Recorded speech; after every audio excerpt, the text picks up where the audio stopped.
Hello students, today I am taking charge on colloidal particles.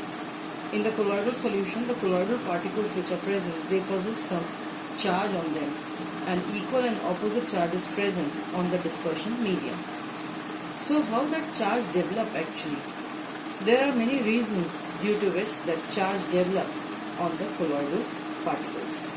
First is friction. Friction meaning students, when we are dissolving dispersed phase into dispersion medium, the two particles, the two phases, dispersed phase and dispersion medium, they interact with each other, and due to friction they acquire charge, equal and opposite charge. Like if I am rubbing this scale against my hair, what will happen? Some of the charge of the scale get rubbed off and they will get transferred to the hairs. Okay, so in this way, dispersed phase and dispersion medium due to friction develop charge over it. We can also say that sometimes electron capture from air is also a reason for developing charge on the colloidal particles. Next reason, which is the main reason, which is the basic reason taken for the development of charge on the colloidal particle, is preferential adsorption of charge from the solution. From which solution? In which we are mixing the dispersed phase. That means dispersion medium, we can say. So preferential adsorption of charge from the solution. Preferential adsorption of charged ion also we can say from the solution. How? I am telling you students by taking example. Mainly ionic colloid. Ionic colloid meaning colloidal particles which have large electronegativity difference. They are called ionic colloids. Ionic colloids adsorb ions common to its own lattice. What does it mean? That also I am telling you, common to its own lattice.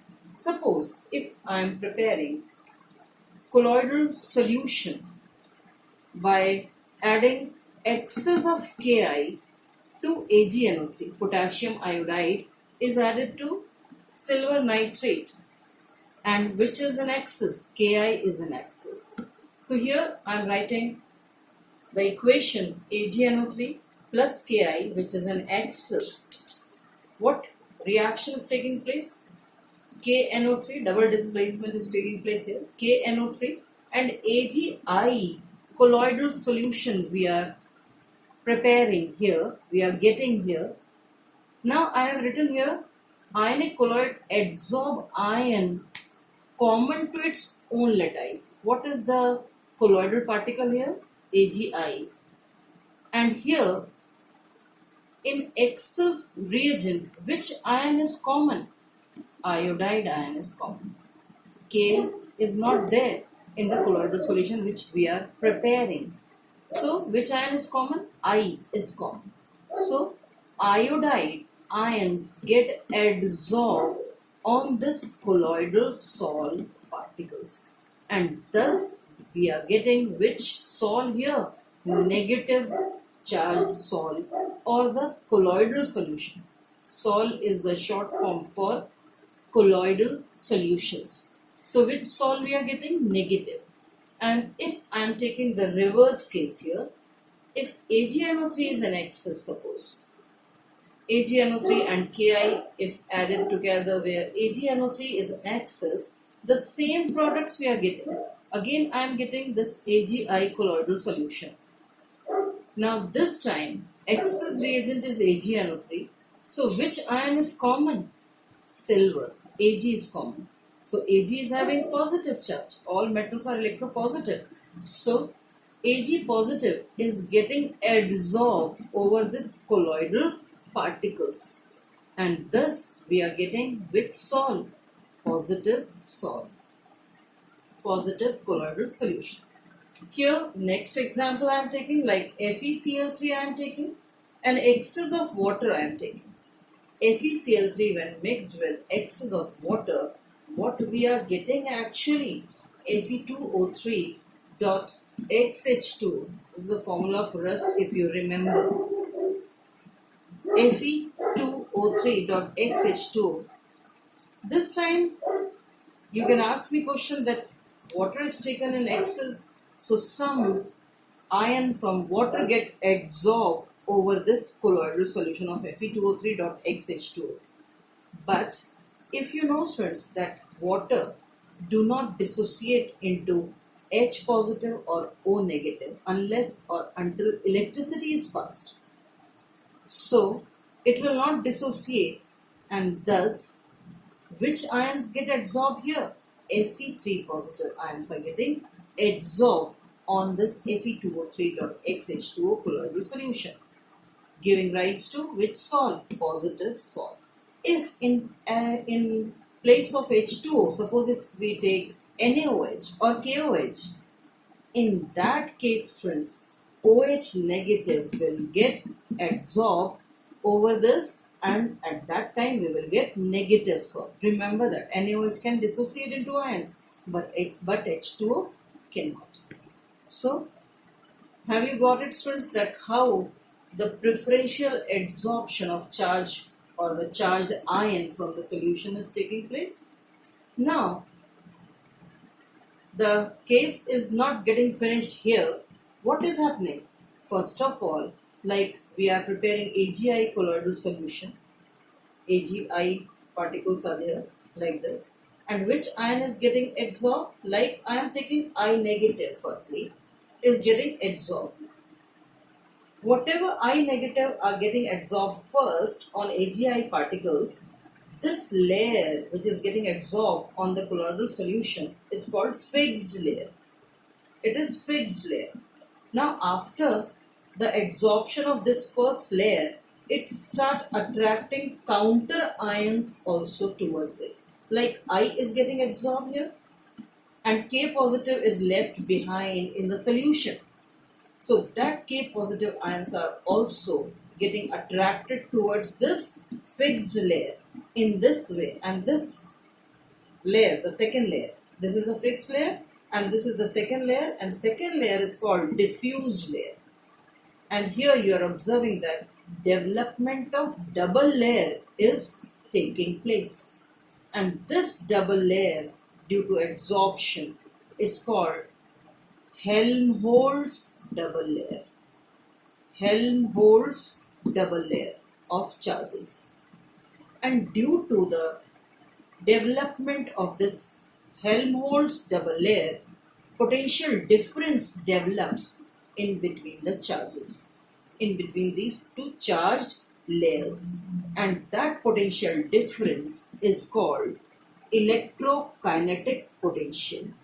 Electrokinetic potential, or it is also called zeta potential. Zeta, this is the symbol used for representing zeta, ZETA, zeta potential. So what is the zeta potential? It is the potential difference developed between fixed layer and the diffused layer. The potential difference between Helmholtz double layer.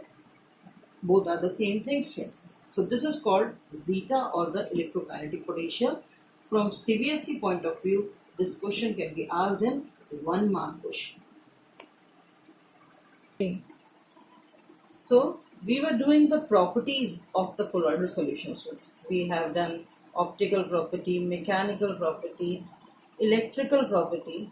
In the electrical property itself, we did charges also, how the charge is developing on the colloidal particles. Now the next property of the colloidal solution I am taking is coagulation.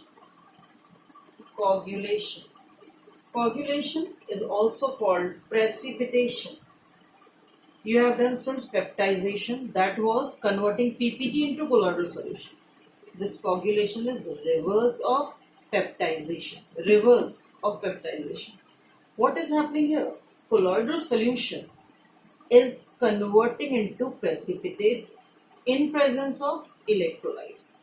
Actually, students, as the amount of electrolyte increases in the colloidal solution, it is responsible for instability of the colloidal solution. It neutralizes the charges of the colloidal particles, and thus that colloidal particles come together and coagulate to form PPT. So conversion of colloidal solution into PPT in presence of electrolyte is called coagulation.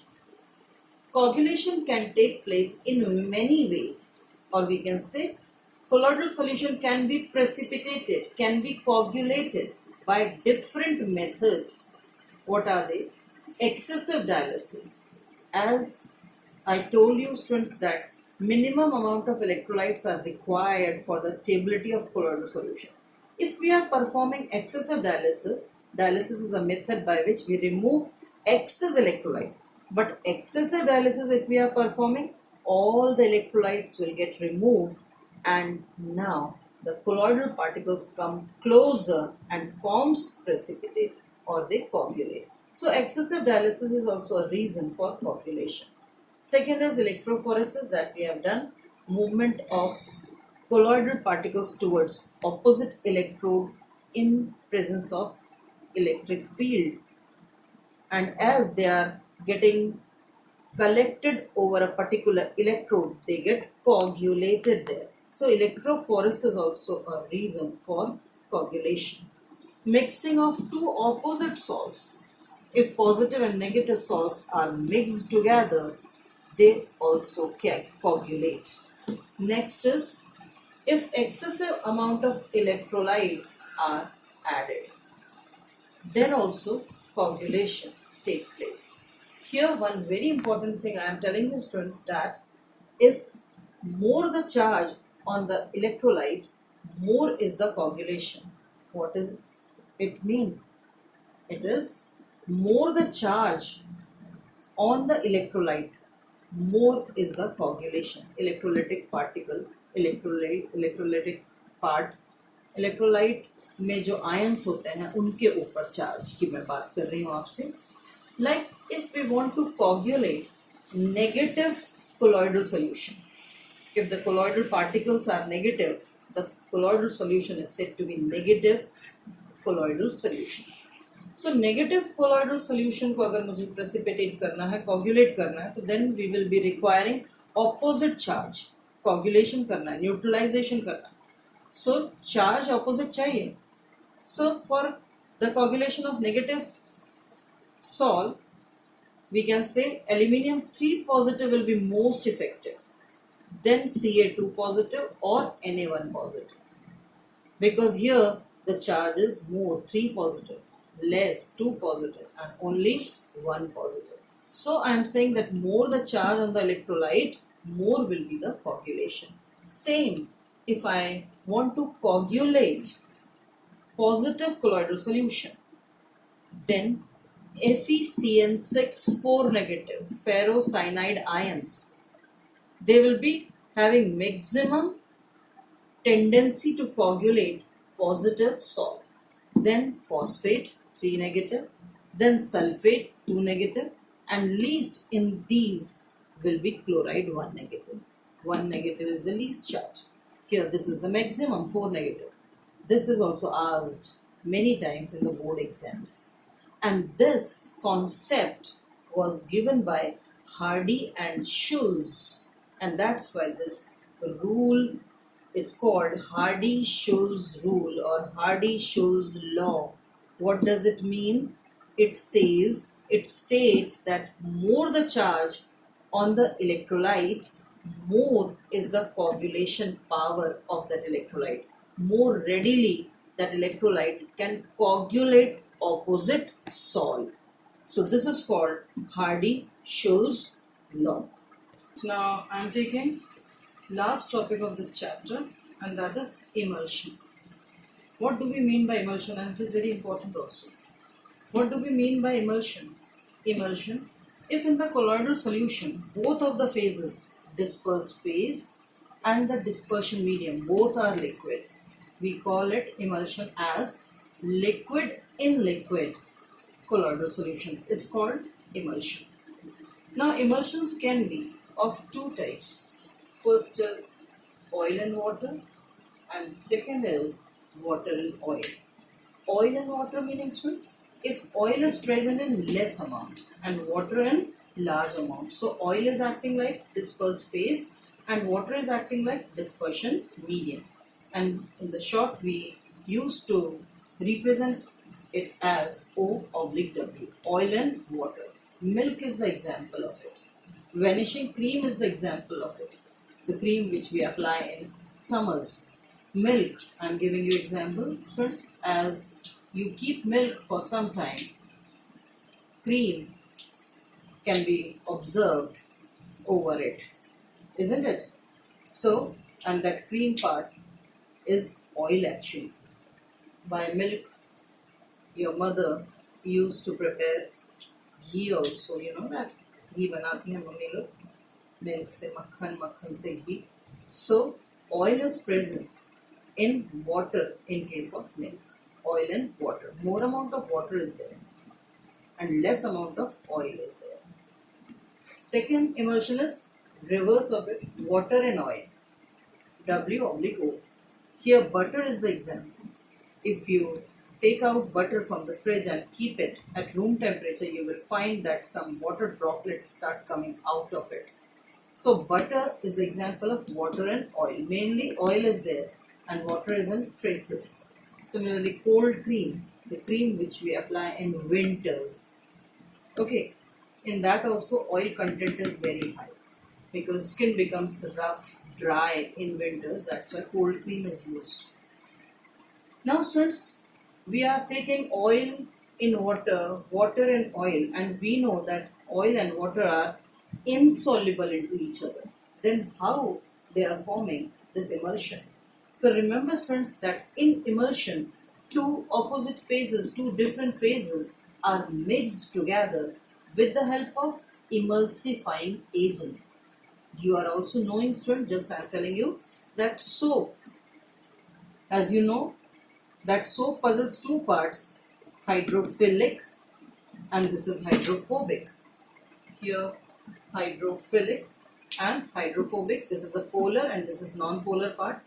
And when it is applied on the dirty cloth, this polar end remain attached with water and non-polar end remain attached with oil present in the clothes. And we can see all these three phases together and it appears that water is soluble in oil and oil is soluble in water.